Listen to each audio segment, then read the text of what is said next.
오늘 성례 주일에 하나님께서 주신 말씀 신약 성경 사도행전 2장 42절부터 47절 말씀과 마태복음 3장 16절부터 17절 말씀을 통해 교회의 성례라는 제목으로 말씀을 선포하겠습니다. 교회 성례, 거룩한 예식 성례는 무엇일까?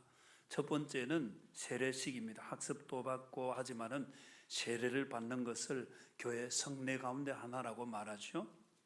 그리고 오늘 설교 후에 우리가 성찬식을 하게 되어지는 것, 성찬은 주님의 살 찢어 주심과 피 흘려 주심을 우리가 고백하고 감사하며 주님의 은혜에 들어가는 것을 말하죠. 그래서 교회 성례는 세례를 받는 것, 그리고 또 성찬식을 하는 것, 이 두 가지입니다. 그래서 우리 모든 성도들이 성찬식 주일에 예수님의 십자가 사랑, 십자가 은혜를 성례를 통해서 마음에 담고 아직 세례를 받지 못한 성도들은 이 은혜에 들어가도록 믿음으로 힘쓰시고, 이미 세례를 받은 성도들은 성찬식을 행하면서 주님께서 베풀어 주신 십자가 사랑, 십자가 은혜가 무엇인지 마음에 담고 그 은혜 가운데 주님께 속하게 되어지는 그 역사가 일어나게 되기를 주님의 이름으로 축복합니다. 우리 사도행전 2장 42절 말씀 같이 한번 읽겠습니다. 시작. 그들이 사도의 가르침을 받아 서로 교제하고 떡을 떼며 오로지 기도하기를 힘쓰니라. 아멘.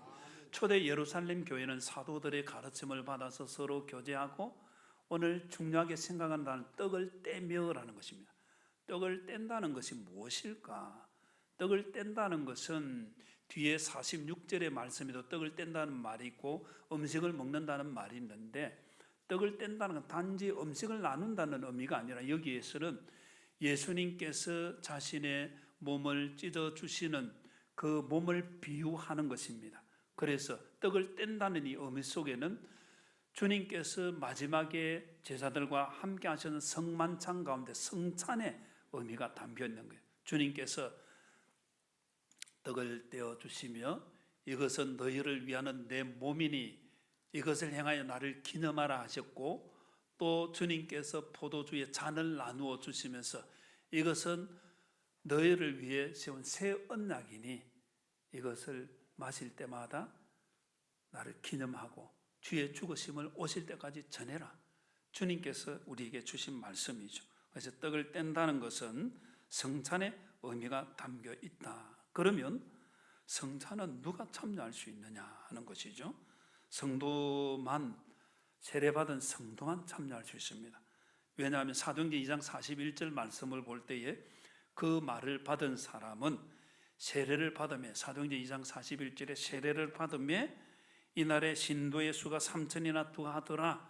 세례를 받으며, 그리고 2장 42절에 사도의 가르침을 받아 서로 떡을 떼며 그렇게 연결이 되는 것입니다. 그렇기 때문에 초대 교회에서는 세례 받은 성도만 이 성찬 예식에 참여하고 예배를 드리고 있다가도 세례를 받지 못한 성도들은 지금 우리가 이 자리에서 같이 참여하지 않지만은 자리에 앉아 있는데, 초대 초기의 기록을 보면 예배를 드리다가 성찬식을 행할 때는 세례받지 않은 사람들이 밖으로 나갔다는 기록이 있습니다. 그 정도로 엄격하게 구별을 했죠. 그러면 왜 세례받은 성도만 이 예식에 참여할 수 있느냐 하는 것이죠. 세례를 받는다는 것은 예수님께서 나의 죄를 씻어 주심을 공적으로 고백하는 것입니다. 그렇기 때문에 세례를 받는 성도는 예수님께서 나를 위해 죄를 씻어주시고 나의 죄를 대속해 주신 것을 고백하며 죄 씻음의 표 가운데서 주님과 하나 되어지는 그 의미가 담겨 있는 거예요. 세례받지 못한 사람은 아직 주님께 속하지 않았기 때문에 주님께서 살 찢어주고 피 흘려주시는 그 은혜에 아직은 들어가지 못한다, 그런 의미가 되어지는 거예요. 그래서 세례는 예수 그리스도의 대속의 은혜를 고백하는 것이고, 그 은혜에 들어가며 그 은혜에 참여하면서 이제 하나 되어지는, 성찬에는 그런 의미가 담겨 있습니다. 주님과 연합한다는 의미가 담겨져 있는 거죠. 고린도전서 11장 27절 말씀, 그러므로 누구든지 주의 떡이나 잔을 합당하지 않게 먹고 마시는 자는 주의 몸과 피에 대하여 죄를 짓는 것이다. 이 말이 그런 의미가 담겨 있는 거예요. 주님의 그 떡이나 잔을 합당하지 않게 먹고 마시는 자는 주의 몸에 죄를 짓는 거죠. 그래서 성찬은 예수 그리스도를 믿고 예수님의 대속의 사랑을 감사하는 신앙적인 의미가 담겨 있는 거예요. 그냥 하는 것이 아니라는 것입니다. 세례를 받지 않은 사람은 이 고백이 없고 아직 의미를 알지 못하기 때문에 성찬에 참여하지 못하는 것이고, 성찬에 참여함을 통해서 그리스도와 연합되어지고 주님의 교회에 속하게 되어지고 우리가 다 하나 된다는 그런 의미가 담겨 있는 것입니다. 그래서 이 성찬을 행할 때, 이런 주님께서 나를 위해 오늘 성찬식을 행할 때 세례받은 성도들은 주님께서 나를 위해 대속의 십자가를 지시고 은혜 베풀어 주신 것을 감사하는 신앙의 고백이 있어야 하는 것입니다.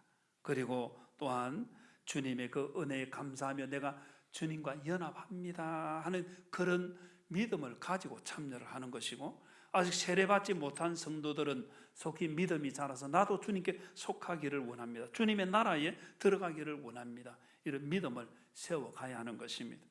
오늘 이 자리에 나와 경배드리는 우리 모든 성도들이 성찬 예식을 행하며 주님께서 나를 위해 대속의 십자가를 지시고 구속의 사랑을 베풀어 주신 것을 확신하고 감사하며 이 은혜에 들어가게 되기를 주님의 이름으로 축복합니다. 고린도전서 11장 28절 29절에 보면 성찬에 참여하는 성도들의 신앙적 자세는 어떠해야 하는지를 보여주고 있습니다. 28절에 보면 사람이 자기를 살피고 그 후에야 이 떡을 먹고 이 잔을 마실지니, 29절에 주의 몸을 분별하지 못하고 먹고 마시는 자는 자기의 죄를 먹고 마시는 것이니라. 그래서 자기를 살펴야 돼요. 오늘 시작하면서 우리 십계명 대신에 회개 기도를 한 이유가 여기 있습니다. 자기를 살피는 거예요. 돌아보면서 내가 주님 앞에 부족하고 잘못하고 죄를 지은 것은 무엇인지를 돌아보며 회개하고, 그리고 이 예식에 이 성찬에 들어가게 되는 거죠. 그래서 성찬에 참여하기 전에 자신의 죄를 돌아보고 회개하는 자세가 필요하다는 것, 계속해서 성찬식을 행할 때도 자신을 돌아보고 회개하는 것이 필요한 것입니다. 예수님의 피로 용서받은 죄를 다시 깨닫고 자신의 삶을 돌아보며 하나님과의 관계를 회복하는 시간이 성찬의 시간이라 그렇게 보면 됩니다. 그리고 또한 앞에서 잠깐 말씀드렸듯이 주님과 연결하는 연합의 시간이다. 그리고 교회에 속하게 되는 공동체 연합의 시간이다. 그래서 주님의 몸에 참여하고 주님의 교회 공동체, 몸된 교회 공동체에 참여하는 연합의 의미가 있는 것입니다.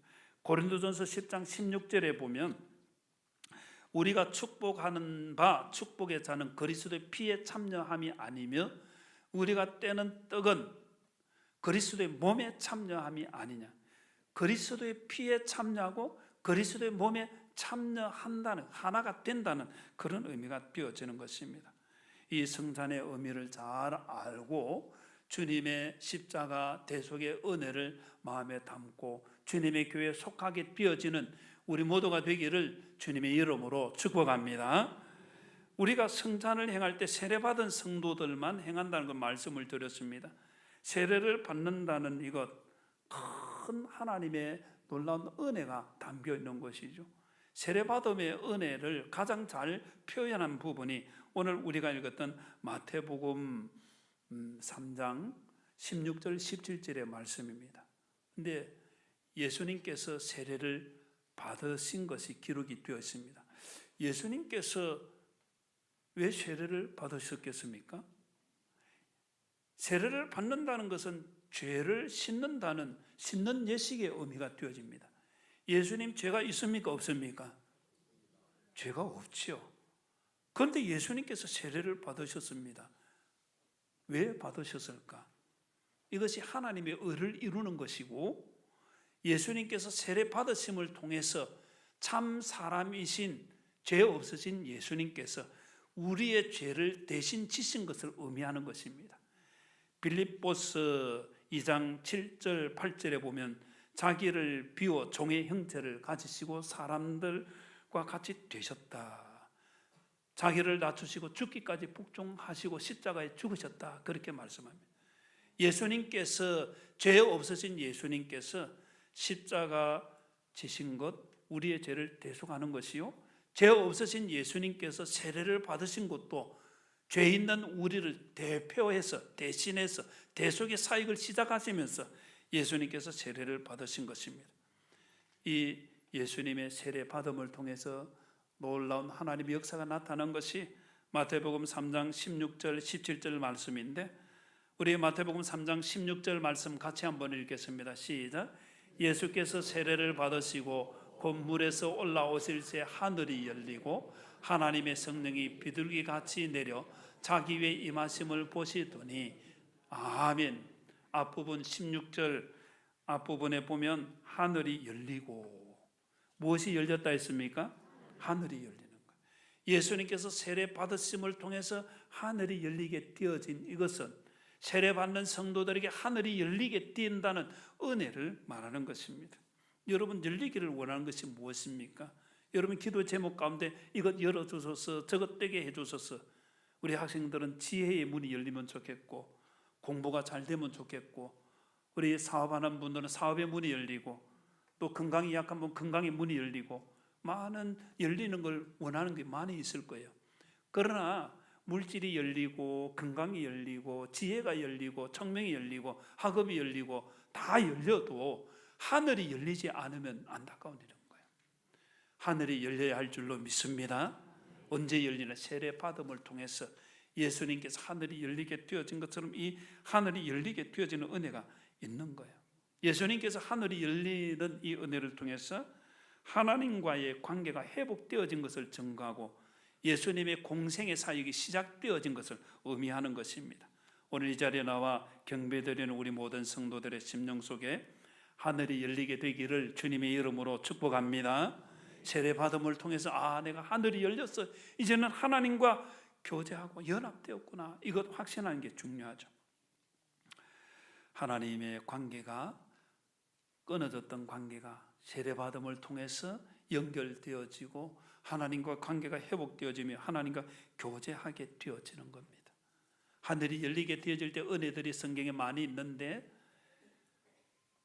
사도행전 10장에 보면 사도 베드로가 늘 기도하는 그 자리, 지붕에 올라가서 제6시 낮 12시에 기도를 하게 되어집니다.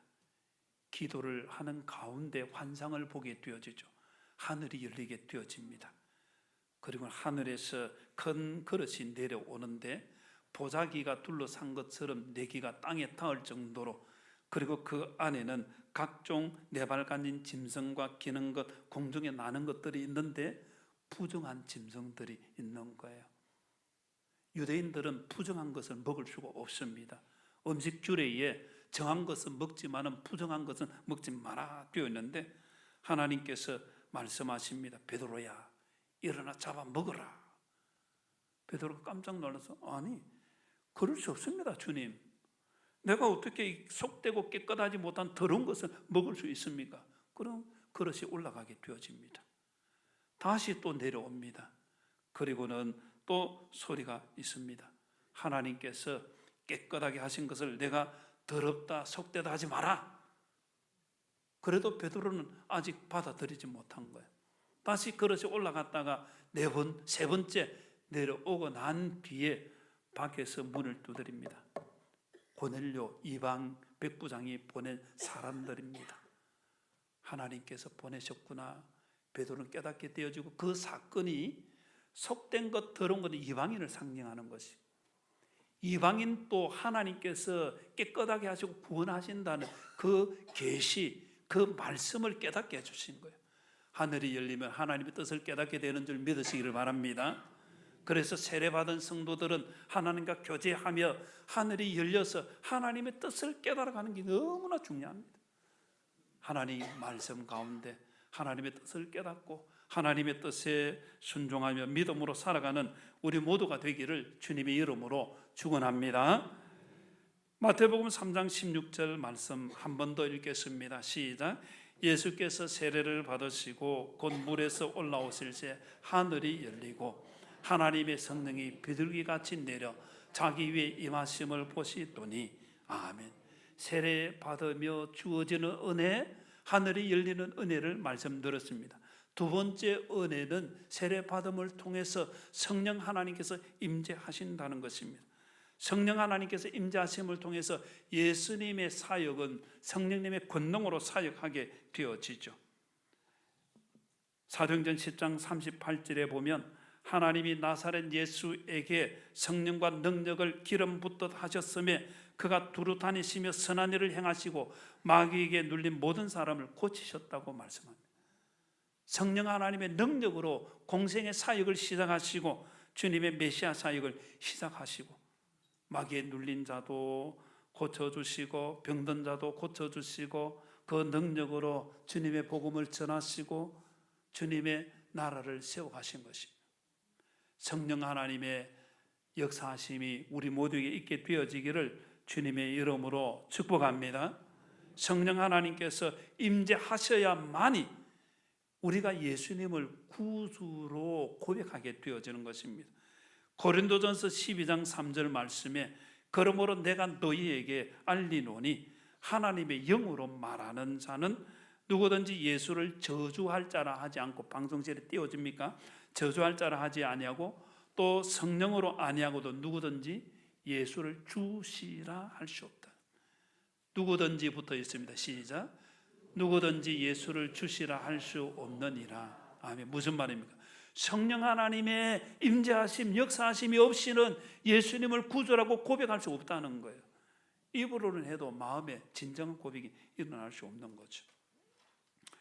성령 하나님의 임재하심을 통해 우리의 신분이 마귀의 자녀에서 하나님의 자녀로 바뀌어진다는 거예요.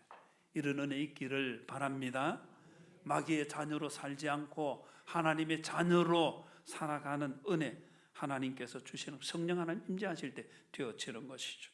성령 하나님께서 임재하시면 우리는 성품도 신분도 변하지만은 성품도 변하는 거예요.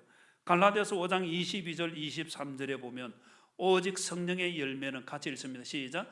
오직 성령의 열매는 사랑과 희락과 화평과 오래 참음과 자비와 양성과 충성과 온유와 절제니 이 같은 것을 금지할 법이 없느니라. 아멘. 우리가 성령 하나님의 역사하심을 통해서 우리의 신분도 변하고 우리의 성품도 변하는 거예요. 예수님 믿고 성령 하나님 주시는 열매, 사랑과 희락과 화평과 오래 참음과 자비와 양성과 충성과 온유와 절제의 이 열매를 하나씩 맺어가는 거예요. 조금씩 맺어가는 거예요. 이런 열매 맺기를 주님의 이름으로 축복합니다. 예수님 믿고 세월이 오래 지났는데 여전히 옛사람이다, 진실한 신앙 고백이 아니라고 볼 수 있습니다. 성령 하나님의 역사는 진실한 신앙 고백이 나의 주 나의 하나님이시라고 예수님을 구주로 고백하면 변화가 일어나지 않을 수가 없는 거예요. 물을 마시면, 뜨거운 물을 마시면 몸이 어떻게 됩니까? 따뜻해지죠. 차가운 물을 마시면 몸이 시원해지지 않습니까? 물도 우리 속에 들어간 변화가 있는데 하물며 거룩하신 성령 하나님 역사하실 때 변화가 없다? 성령 하나님 아직 안 들어오셨다는 의미겠죠. 성령 하나님 임재하시는 은혜를 꼭 누리게 되기를 주님의 이름으로 축복합니다. 그리고 우리가 성령 하나님의 역사하심을 따라 능력도 받게 되어집니다. 주님께서 능력으로 사역하셨지 않습니까? 사도행전 1장 8절에 오직 성령이 너희에게 임하시면 너희가 무엇을 받습니까? 권능을 받고 예루살렘과 온 유대와 사마리아와 땅끝까지를 무엇이 되리라 했습니까? 내 증인이 되리라. 권능 받는 이유는 이 능력으로 내가 힘상 좀 해야 되겠다, 그게 아니라 그 권능으로 예수님 나를 구속해 주신 그 십자가 사랑, 십자가 은혜를 증거하는 증인이 된다. 이런 권능을 받게 되기를 주님의 이름으로 축복합니다. 마지막으로 예수님께서 세례를 받으신 후에 되어진 것, 마태복음 3장 17절 말씀입니다. 17절 같이 읽겠습니다. 시작. 하늘로부터 소리가 있어 말씀하시되 이는 내 사랑하는 아들이요 내 기뻐하는 자라 하시니라. 아멘. 예수님께서 세례 받으심으로 하늘의 하나님 아버지께서 내 사랑하는 아들이요 내 기뻐하는 자라 그렇게 선포해 주셨습니다. 우리가 세례 받음을 통해서 우리가 하나님의 사랑받는 자녀가 되는 줄 믿습니다. 요한복음 1장 12절에 영접하는 자 곧 그 이름을 믿는 자들에게는 하나님의 자녀가 되는 권세를 주셨다 했습니다. 예수님을 믿으면 하나님의 자녀가 되어지고 우리가 믿는 그 표시를 세례를 통해서 세례를 받을 때 하나님의 자녀가 된다는 것입니다. 하나님의 자녀 되는 은혜를 누리게 되기를 주님의 이름으로 축복합니다. 빌레몬서를 보게 되어지면 사도 바울이 빌레몬에게 보낸 편지가 빌레몬서인데 빌레몬에게는 오네시모라는 종이 있었습니다. 노예죠. 그런데 이 노예가 도망을 가버립니다. 막 그 당시의 이야기를 따르게 되면 주인의 물건을 훔치고 도둑질해서 도망을 갔다 이렇게 말하는데 여하튼 이 오네시모는 감옥에 갇히게 되어지죠. 그 감옥에서 사도 바울을 만나게 되어집니다. 감옥은 죽을 곳인데 안에서 귀한 생명의 사람을 만나게 되어진 거죠. 예수님께서 우리의 죄를 대속해 주신 주님이시라는 복음을 듣게 되어지고 그 속에서 변화가 시작이 되어집니다. 그래서 오네시모에 대해서 빌레몬에게 편지를 보냈죠.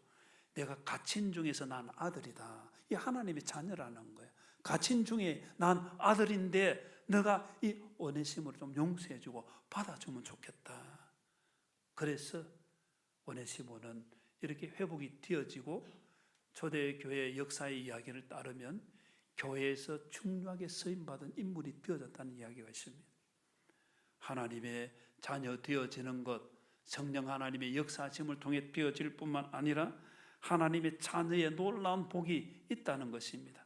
하나님의 자녀로서 하나님 주시는 복을 누리게 되기를 주님의 이름으로 축복합니다. 그 가운데 하나가 기도 응답의 특권이라는 것입니다.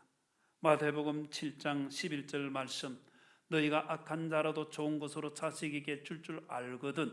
그 다음 읽습니다. 시작. 하물며 하늘에 계신 너희 아버지께서 구하는 자에게 좋은 것으로 주시지 않겠느냐. 아멘. 반드시 주실 줄 믿으시기를 바랍니다. 오늘 오후에는 3시 예배를 드리지 않고 7시 저녁 기도회로 가지게 되어집니다. 6시부터 우리 연암전도에서 이 오뎅이라면 일본 말이죠. 어묵을 준비해서 여러분들에게 또 같이 대접을 하는데 드시고 힘내서 기도 많이 하라는 거예요. 어묵만 먹고 가지 마시고 기도 참여하시기 바랍니다. 그래서 중요한 것은 우리 신앙생활을 보면 기도와 응답은 정비례하고 기도와 신앙은 정비례하는 것입니다. 기도하지 않는데 신앙이 확 자랐다. 그럴 수는 없습니다.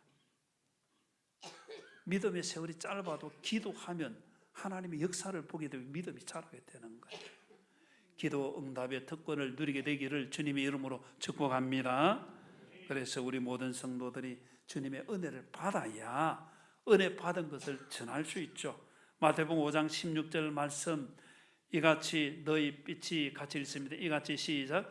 이같이 너희 빛이 사람 앞에 비치게 하여 그들로 너희 착한 행실을 보고 하늘에 계신 너희 아버지께 영광을 돌리게 하라. 아멘.